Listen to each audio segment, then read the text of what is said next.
Hello, Maverick fans. Welcome to another edition of the Mavpuckcast. I am Jason. And I am Jon, and I am freezing because there is an Arctic plunge, polar something going on in Omaha right now that is giving us single digit and below zero temperatures for like a week and a half or 2 weeks or more.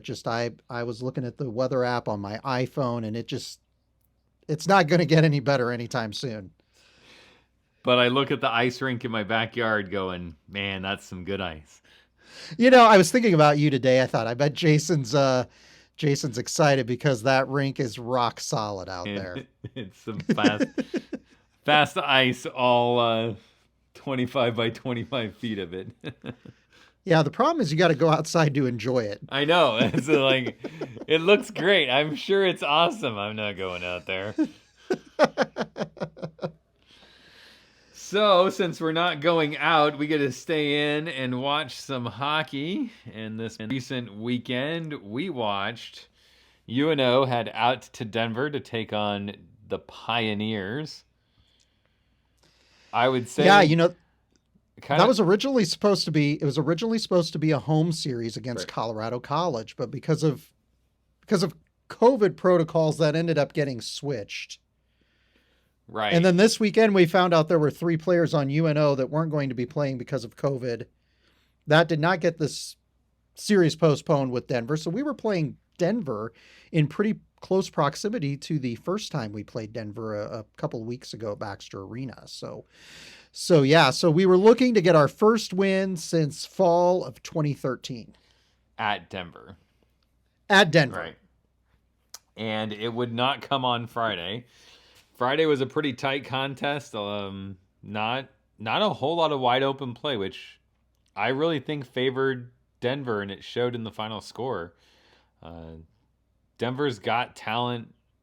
They don't really like running and gunning and playing that always out, always open style. So I fear that we just played right into their hands. Yeah, we probably did, and I don't know. This has been talked about on Twitter since this last weekend, and it's very true. We've had trouble in the second half having success on Fridays.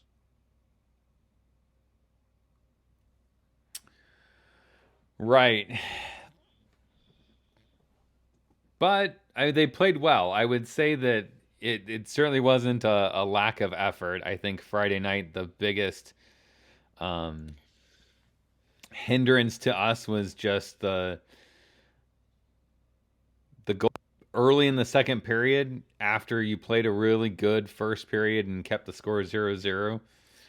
I just think it kind of hurts playing from behind. I really hate. And then third period, another early goal. Denver has a 2-goal lead.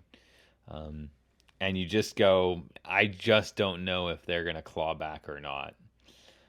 Had a glimpse there, Chase Primo from Ward and Weiss, and that was a pretty play, a nice setup. That line is just clicking on rhythm.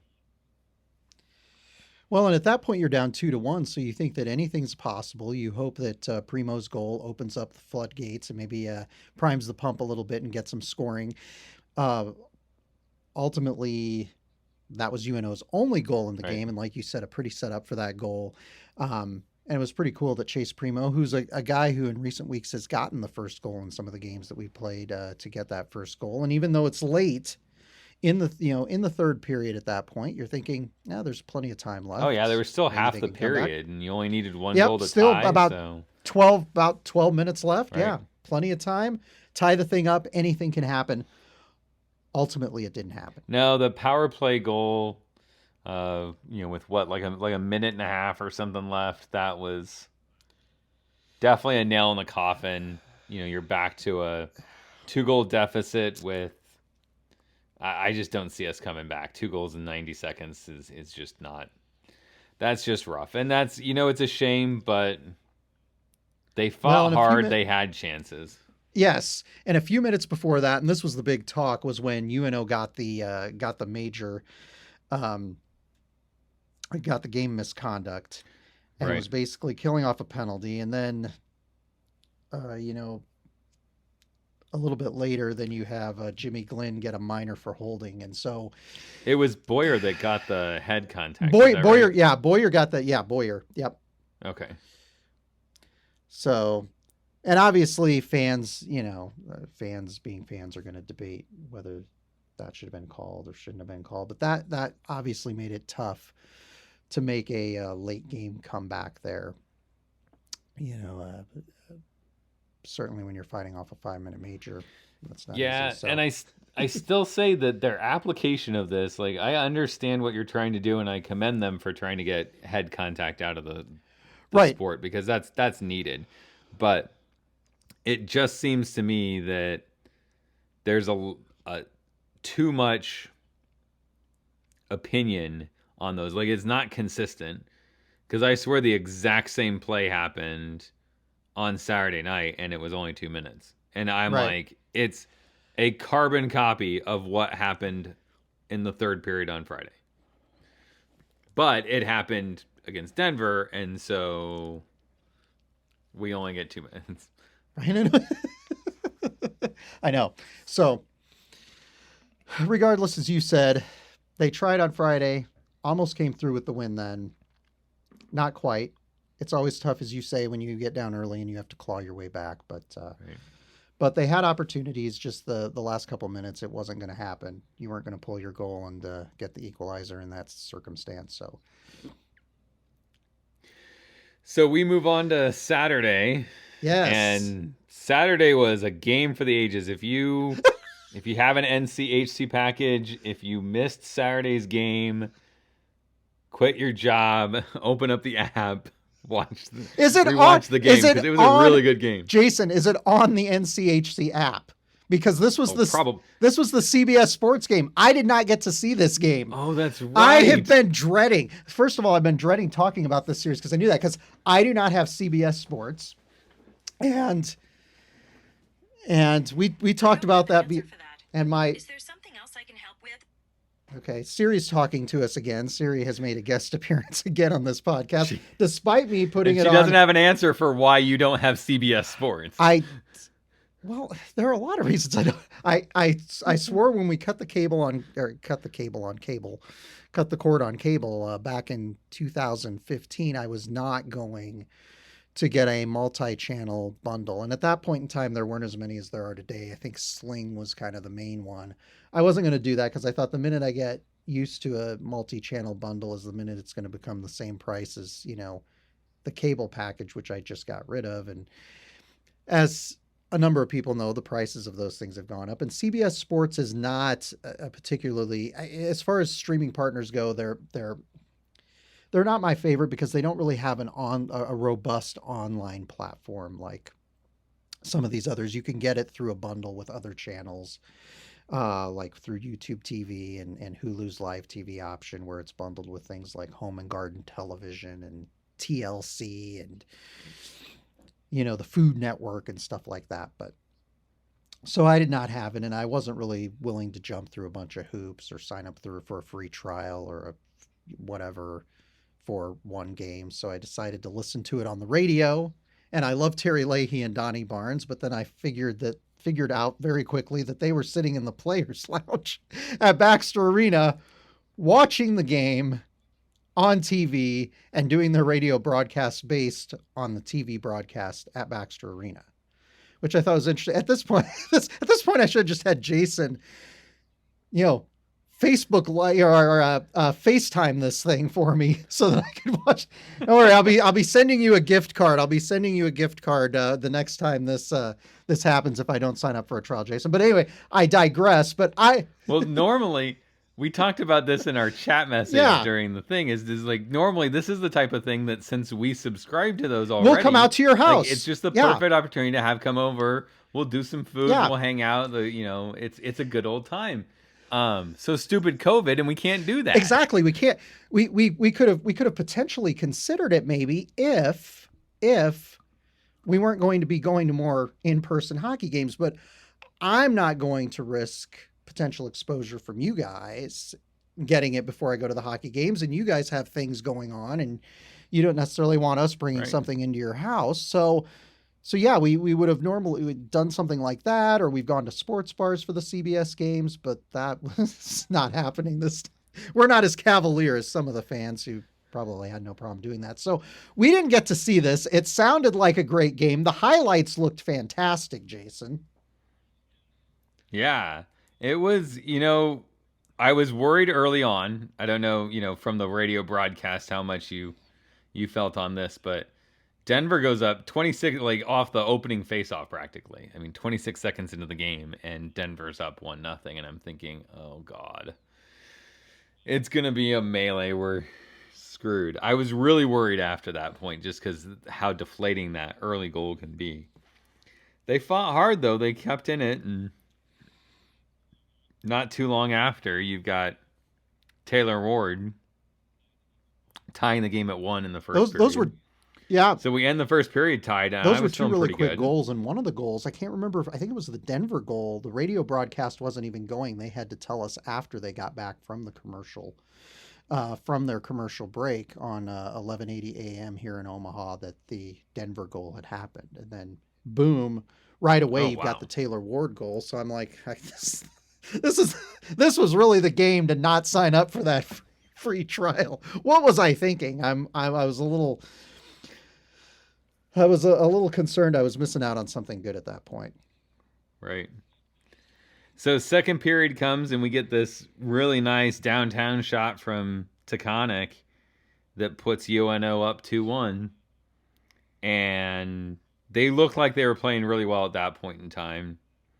I thought Denver's goal early in the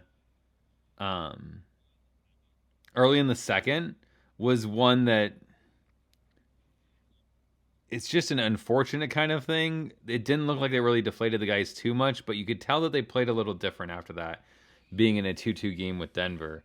And I think that change in style in the second period is what really ended up killing us later on, because Denver strikes quickly at the end of the second period, and UNO's down 4-2 at the end of the second. And at that point, I'm not feeling too bad about not having the ability to watch this game, because I'm thinking, God, we're down 4-2 at Denver.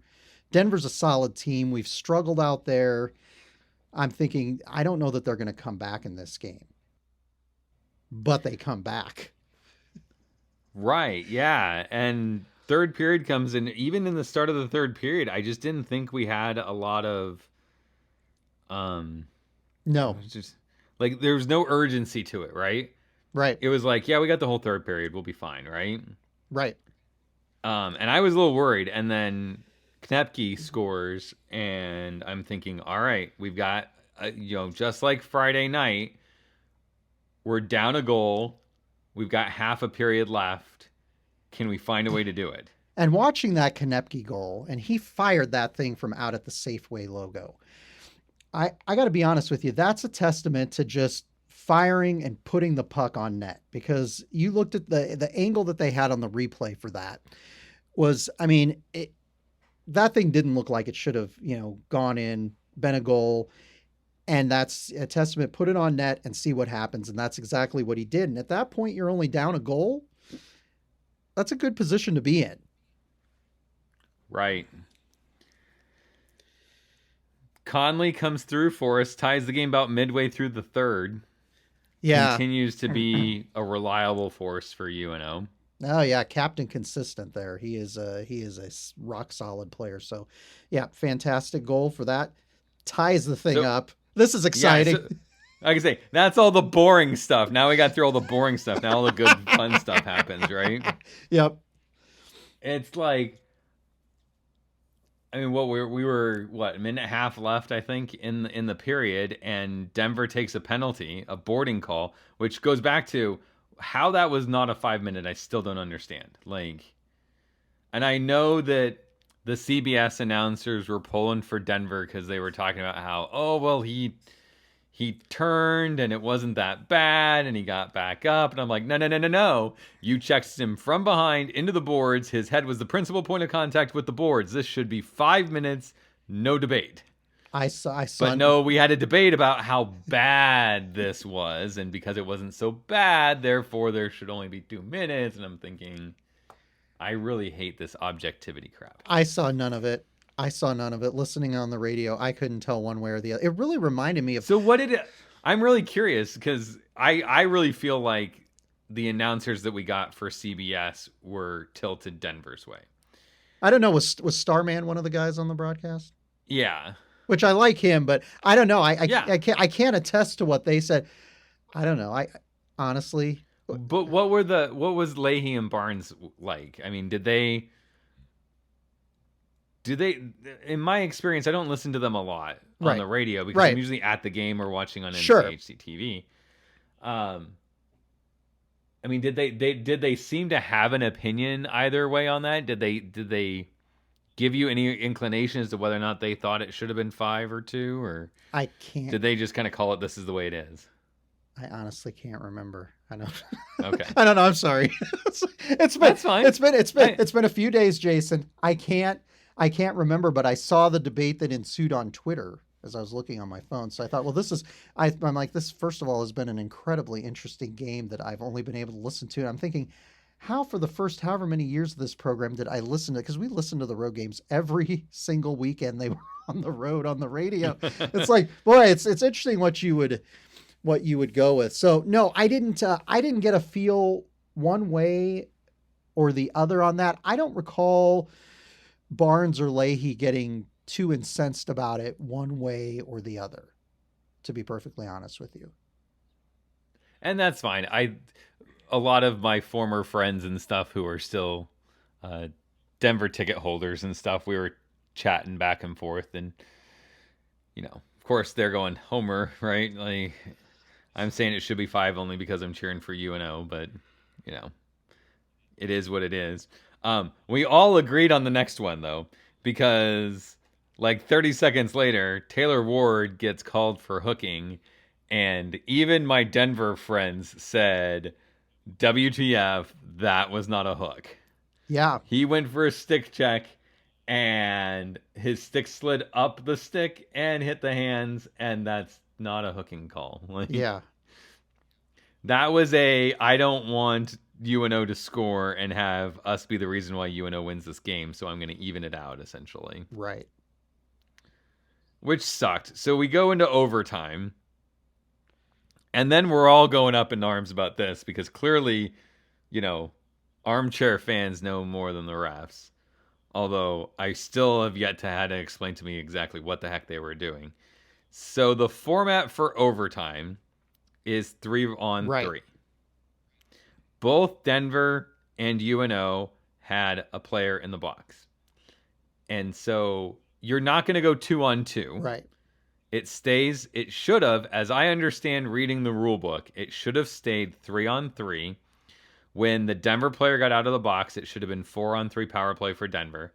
And then when Ward gets out of the box, it would have been 4-on-4 until the whistle blew. And then at that point in time, you'd go back to 3-on-3. Okay. But that's not what happened. We started the overtime, and it was essentially 5-on-5 hockey. I don't know. I couldn't see any of this. It sounded crazy to me. I saw people trying to explain it. And at that point, I was just so annoyed that I didn't get to watch the game because even though I pay $100-some a year for NCHC TV, the games on CBS Sports are blacked out. So I'm going to continue to get jabs in about that. So I have no idea. I have no idea what was going on. That was really interesting. That was 5-on-5. And obviously, this is a new playoff format for the NCHC. And I think all of the NCAA is doing it, correct? They're doing the 3-on-3. Okay. Correct. So, right. Yeah, I didn't know if this was just one of those snafus because this is something we really haven't been used to. We haven't had a lot of games with it yet or what. Right. I'm just wondering at this point who's going to score the first goal or if this thing's going to go to a shootout or what's going to happen. And the overtime goal comes from Tyler Weiss. The Colorado Avalanche prospect. And I got to tell you, watching the replay of that after it was actually on the CBS Sports Twitter. It was come. He comes in. He comes down the slot. He puts the shot. His first shot goes off the blocker pad, and then he just stays at it and he pops the rebound into the net. A beautiful goal from Tyler Weiss. Yeah. And as nice as that goal was, Bremer's pass to spring him into the zone was a gem. Terrific pass by Brock Bremer. Absolutely. Like in stride, lead him into the zone so he's not offside. Like you could not have asked for a better setup at that. And I just remember when I saw the pass going, oh please, oh please, oh please, like don't screw this up. Absolutely. It's not Keck. I think we're okay. No, when Tyler gets open ice to work with and doesn't have a lot of congestion to go through, he does a good job. Does a good job. Yeah, he's got, I think, I would argue he probably has some of the best hands on the team, when it comes to controlling the puck and stuff. So I fully expected a good move there, and to kind of just pull a little backhand, forehand lead shot just to get the goaltender moving, stick with your play, get your own rebound, and jam it home it was great. And so exciting. Like overtime hockey there's just nothing in sports like overtime hockey at any level. That sudden death, the speed at which the players play, and their desire to be the hero is just something that I find is very attractive to a lot of people who haven't seen or don't follow hockey. And so I really love seeing overtime hockey, even when they get the numbers wrong. So 2 big points for UNO. Yep. Would have been nice to have 3. Would have been really good to have 6. But we stay, 7 points ahead of Denver right now. So we're still in a home ice situation for the NCHC playoffs. We're 5 points back of St. Cloud with a game in hand. So they're within striking distance. And we're only 6 points back in North Dakota. So a sweep of North Dakota, and UNO could, in theory, be in first place. Well, that would be crazy if they were in first place, and we'll be talking here in a little bit about why finishing first place in this conference might not mean anything really for the NCHC playoffs the way that they're doing it. But just looking at the team, just from a kind of a goals and accomplishments point of view this season, considering some of the struggles that they've had, that is a fantastic position to be in. So 2 points was good, especially against a team that you've just struggled consistently against for the last, 7 years or so. Yeah, some good games. So let's talk about that tournament here. Yes. Do we want to do players of the weekend? Oh, that's right. Okay, players of the weekend.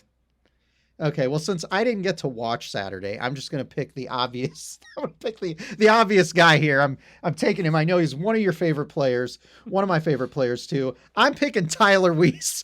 That's my reward, to just pick the easy one. Tyler Weiss had a great weekend, and I'm just going to peruse here, and I hope I'm clicking on the right box scores. But if you look at Tyler, he had the goal in overtime. Goal and assist. He also had a goal and assist on the weekend. Yeah, he had an assist on Friday and goal on Saturday. Okay, so I almost picked him. Primo was my other potential pick, just because that was an important goal to get on Friday night, even though UNO wasn't victorious, to try and kind of set the tone, give UNO some kind of positive something going into Saturday night's game. But I'm going to go with Tyler Weiss.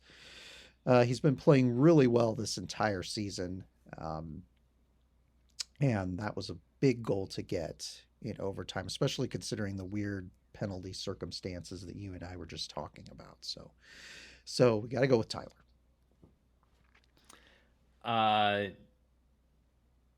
Yeah, I was really debating between Bremer and Glenn. Like, Jimmy Glenn had, I think, probably one of the better series that I've seen from him so far. He really did. The one thing that he took the penalty on Friday night that led to the 3-1 lead for Denver. That holding penalty just still sits sour in my mouth. So You're a little But reluctant. yeah, I mean, just because you got to know the situation and you've got to use your feet more. And, I get that it's hard to hold it against them and all, but Right. it was one of those situations like you just can't reach and clutch. And I think it was a little bit of a weak call, too. So I find it hard. So I'll probably go with him. But I will throw a shout out to Bremer because both nights, even though he wasn't on the score sheet a ton, other than the great pass into Weiss, um, I thought he had a really good weekend both nights too. So kudos to him as well. Yeah, he's one of the impressive freshmen on the roster. And I think what's more impressive about this series, and we didn't really touch on this, but the fact that because we had 3 key players out because of COVID protocols, we don't know exactly what the story is there, but that's okay. It was Martin Sundberg, Joey Abate, and now his name's escaping me. Schultz. No, Schultz was in the lineup this weekend. Right. It was Sundberg, Abate, and his name is just escaping me here, but we were missing those 3 guys, and I will look him up here momentarily because Cotton Butyl? He played this weekend too. Did he play this week? It's Ryan Brichette. So Brichette, Sundberg, okay, and Abate were out, and those are 3 key players. Those guys log a lot of playing time for UNO, and have been fixtures in our lineup the last couple of seasons. So you hate to lose both of those players, or all 3 of those players. And so the fact that the rest of the team responded against a tough Denver team, I think, is to be commended. And Isaiah Seville had a solid performance this weekend. So, yeah. And we got to cross our fingers and hope that they can all stay healthy at this point, because Absolutely obviously there's some COVID exposure, to the team. So hopefully no more cases arise in the coming days. Well, we can only hope. But at least we waited till Tuesday to do this podcast, Jason, as opposed to doing it Sunday. So, so if we'd heard something, I think we would have heard something by now, but inevitably the minute this podcast is over, we'll get a text saying that a different set of players are out. But so what we did get was a tweet from the NCHC that talked about the new format for the playoffs this year. Yes, and I just want to apologize to Jason because we talked just a little bit about this hypothetically on last week's podcast. And Jason had said, I've heard that they're going to do a pod thing where they all get together for the NCHC playoffs and Frozen Face-Off. And I said, no, I don't think that that's likely to happen. I was I was just kind of in a fussy mood last week when we did the podcast anyway. So like, no, it's not going to happen. And then this comes out and I'm like, well, I guess I'm going to have to apologize for doubting that. I mean, it just, I wasn't quite sure what they were planning because obviously that first round where all 8 teams play is usually a best of 3 series, and the top 4 seeds host at home. And then the bottom 4 seeds go to the top 4 seeds and play.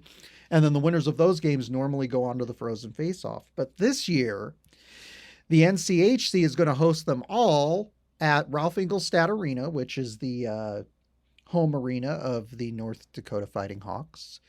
And it's going to be basically one weekend. And all 8 teams will go there. And the top 4 seeds will play the bottom 4 seeds, but it'll be single elimination, so not best of 3. And I think that's the biggest news, because to me the pod format isn't shocking. Like I think with everything going on in Hockey East and everything, like that makes sense.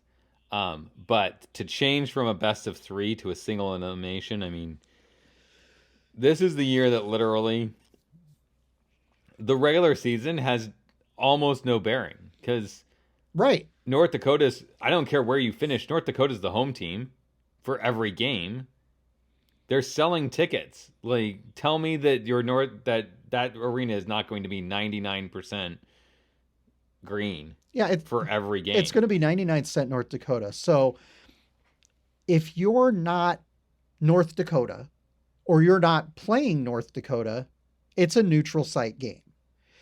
And once it's a neutral site game, you look at all that UNO's accomplished and all the things that we were talking about in our last little segment there. And so let's say UNO finishes third or fourth or second. Obviously that first matchup,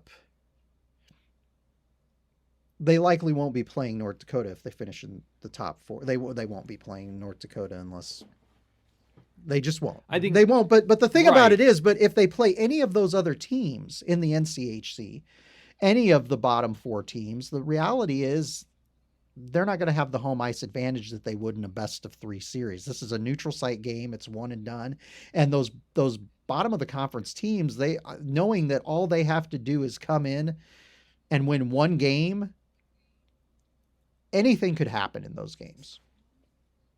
Right. One bad call by a ref could be the end of a season. And, I think I look at it going, we've talked about this in past years, right? Where do you realistically sit in the standings? And where do you want to sit so you don't have to, play so-and-so? Like right now, if the playoffs started right now, Omaha is the quote-unquote home team against Denver. And that's a rough go. I know, it is. Hello, here's Denver again. Right, and like we've talked about, with these COVID protocols, you don't know who might be out. I mean, if it's a key player like Isaiah Seville, then that's a real concern for UNO. And so, and the other thing that's interesting about it is the quarterfinal games. So those first round games will be played on Friday and Saturday. So the number 1 and number 8 seed play, and the number 2 and number 7 seed play on Friday. And then on Saturday, 3 and 6 play and 4 and 5 play. And then the semifinals are Monday and the championships game is on Tuesday. So the top 2 teams in the conference get a little bit more of a break there between the semifinals and get a little bit more of a chance to prepare. Not that that's a huge deal one way or the other, but like you said, they've worked so hard this season. You're in the top of the conference and now you got to go on the road. I guess in a way it's probably justice for the fact that we got to host those, first 40 games of the pod, and we got to, or 38 or whatever it turned out to be, and we got to play our first 10 games at home. I mean, I guess I can't be too upset about that, but it definitely changes the dynamic. Well, especially since there were no fans for the pod. Right. And the fact that they've already said that they're going to allow fans into the arena there, just like, I really want to know how they think that they can make that fair, because right now I look at it going, the only way you have a shot at a championship is to postpone playing North Dakota as long as possible. I think you're absolutely right on that. And where we sit right now, if you assume, 1, 2, 3, 4 all win their first rounds, we get North Dakota in the semis. I know. You're exactly right. And nobody's excited about having to deal with North Dakota on their home ice. Obviously, we have had success there when other teams haven't. It's been a place where we've actually played pretty well during our tenure in the WCHA and NCHC, but that's not the matchup I'm looking for. I'd much rather play them at a true neutral site like an Excel Center or something like that. Obviously, that's not going to happen this year, but it makes it really tough because as well as I do that most, if not all, of the people at Ralph Engelstad Arena are going to be North Dakota. Now, obviously, if we traveled as well as North Dakota fans, we might have a really healthy contingent like they had week before last when they came here to Omaha. But a lot of that depends on what they're going to do. Right. Because how are they going to sell tickets? I don't know. How are you going to sell tickets in a way? The only way that I see it that I think would be fair if they're going to do this and they're going to, stick to selling tickets is that they're going to say, let's say they're going to put in, just for round numbers, 5,000 fans into the arena. Okay? Then what they need to do is say that every team gets 2,500 to sell. Whatever you don't sell by X date comes back to the NCHC and can be opened up to anyone who wants to buy them. That way, at least UNO could go out and say, okay, we need our fans to go we need 2,500 people to buy up our tickets so that we don't, for all of our games at least, we always have 2,500. Yeah, the fans in the big stands. question is how many they're going to let in to Ralph Ingolstadt. I don't know. I think they've been letting in, and this is off the top of my head, if I recall correctly, they've been letting in 2,500 fans total. The issue though is that the ticket prices, it's like $69 a ticket. It's really expensive. So pricing on this thing would be really interesting too. I don't know that I mean, I'll be interested to see if any fans are because I know fans who make it like for example, a mutual friend that you and I know, Darren, he goes to the NCHC Frozen Face-Off every year. And maybe he'd wait, but would he go up on Monday the 15th for the semis if and watch those what are quote unquote frozen face-off games at the Ralph? Would he go up to Grand Forks to do that? I don't know. Well, and when do tickets go on sale and what does that look like? Because I could certainly see North Dakota fans getting first looking at. Well, yeah, I mean, and that's a bit of a concern, but it's more like, okay, well, if you open up ticket sales, let's say, end of February or something, it's like, okay, well, wait a minute, if I get my vaccine, if my vaccine run is done, maybe I feel more comfortable going up there and seeing a game or something. And do I buy a ticket just in case? And I know. You start getting into like, what about ticketing agencies, swooping these things up or, buying. Part of me goes, okay, well maybe I'll just buy my ticket and then scalp it. Like that's Jason's comment. Ant. He thought about doing this. See, you should have done that for the UNO games. You should have just bought a couple seats in 216. Sold them for $70 a piece, like North Dakota does. There were a lot of North Dakota fans who were not happy about the prices that they were charging. And the other interesting thing, and this is not that important because we don't have pairwise rankings in effect this season, but there's not going to be a third place game, just a championship game, which is interesting. If you are a person who's traveling, you basically have you're guaranteed potentially to see your team once if they get to the semifinals and then not again. So, right. If they have a package of every game for your team or something, you're only guaranteed one game in that. Right. And the max you're going to get is 3. So yeah. And as far as TV coverage goes, you'll get the 4 quarterfinal games on NCHC TV. The rest are going to be on CBS Sports, so that's probably what I'm gonna. You have Hulu Live TV. Does it include like the ESPN lineup of channels, ESPNU, and that kind of? Does it? Okay. Yes. So I'll probably get that then, with the idea that then I watch the regionals and the Frozen Four anyway, regardless of whether UNO's there. But the idea, it'll be interesting to see what the NCAA does if they do a whole pod thing, which I kind of think that they might. Somewhere they've talked about holding the NCAA tournament, having the regionals in Pittsburgh and the Frozen Four, which was already scheduled to be in Pittsburgh as well. So anyway, on the TV front, I might just go ahead and get the Hulu Live TV then and subscribe to it for a month so I can watch all that crap, Hopefully you can get a month. I saw some of them only give you like 14 days. So wait, I mean, is the 14 days the trial or the? Oh, fine. I'll pay the $70 or whatever the hell you guys pay for. That's fine for a month if I'm not. But somebody asked me. I did get a text from one of our good friends, and she's like, "Are you guys going to go up to Grand Forks for the thing?" And I'm like, I don't think I'm going to go do that.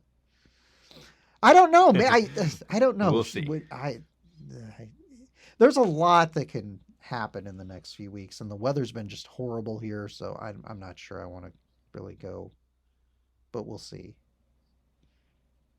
Like I say, it's hard for me to say yes or no, just because that's what can change between now and then, right? Like things start looking good, and then people let up on their restrictions and they start doing things that, you know, are questionable, and suddenly you're exposed, and then numbers start to go up again. So I have no idea what it's going to look like come March for this. And so I'm not Well, and as nice it is, planning anything. as nice as it is to be able to go and watch these UNO hockey games in the second half, it's definitely a different experience, and it's I don't know if I'd say I don't know if the phrase "not as fun" is correct, but it's definitely different. It's not the same experience. So I don't know if going up for something like that would be, a fun experience or not.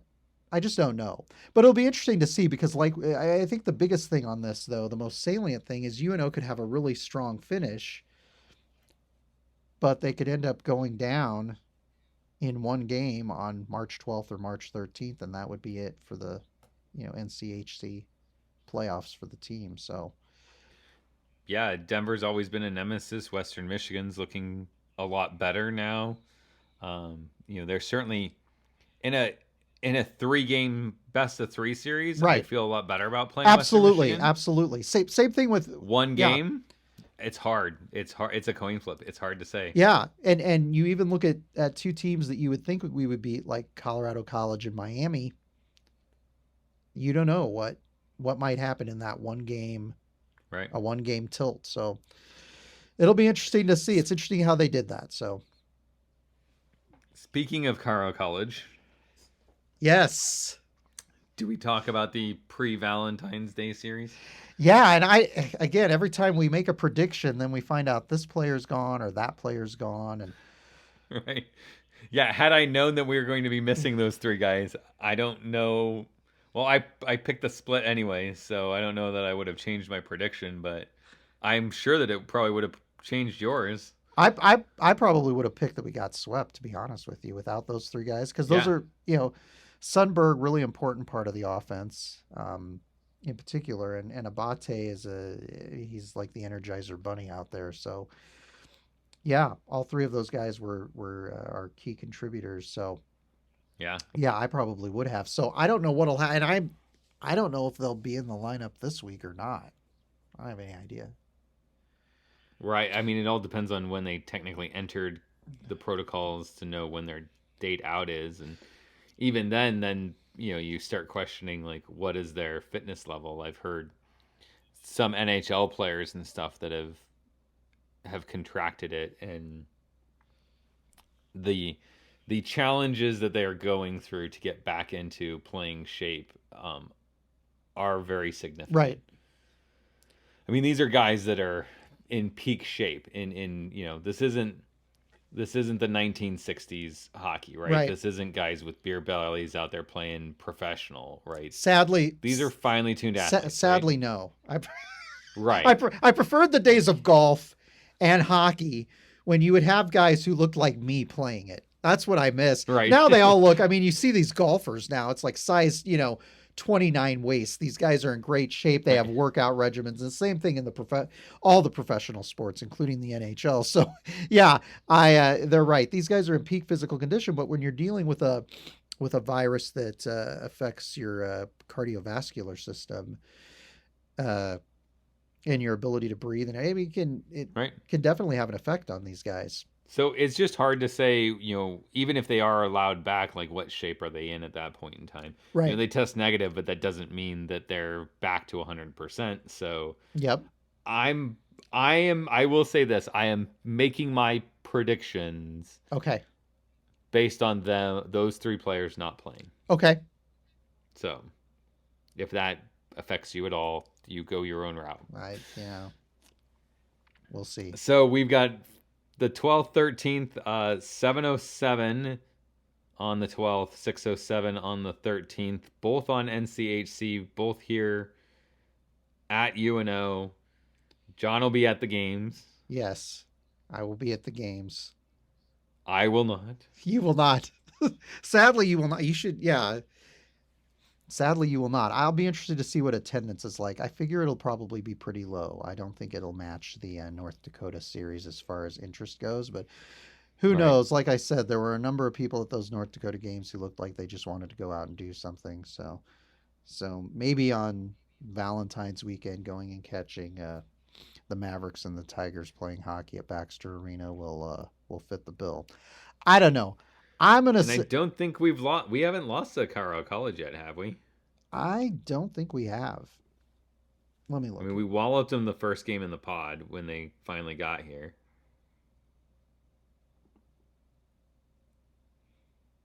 And then we shut them out. Yeah. We did win in overtime, so yeah. Well, since I picked a sweep for every other home series in the second half, I'm going to pick a sweep this weekend. We're going to break the cycle of losing Friday and winning Saturday, and we're actually going to win both games this weekend at Baxter Arena.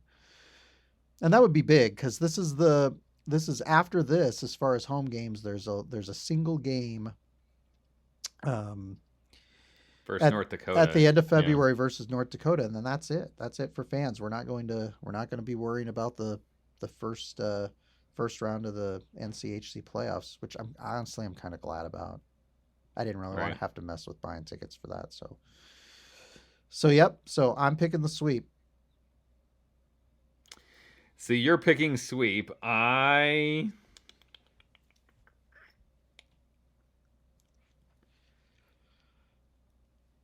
gonna say that we split it. Okay. And what's gonna happen? I will say though, if I'm wrong and those three players are back, I'm putting an asterisk saying I picked a sweep then, because I think with those three guys. Wait, we can't. What that? No. Wait, I didn't know we could do this. I think missing those guys after everything they went through in Denver and the energy that's there, I just think without those guys we're gonna struggle. In one of the games it's just gonna be off, probably Friday night.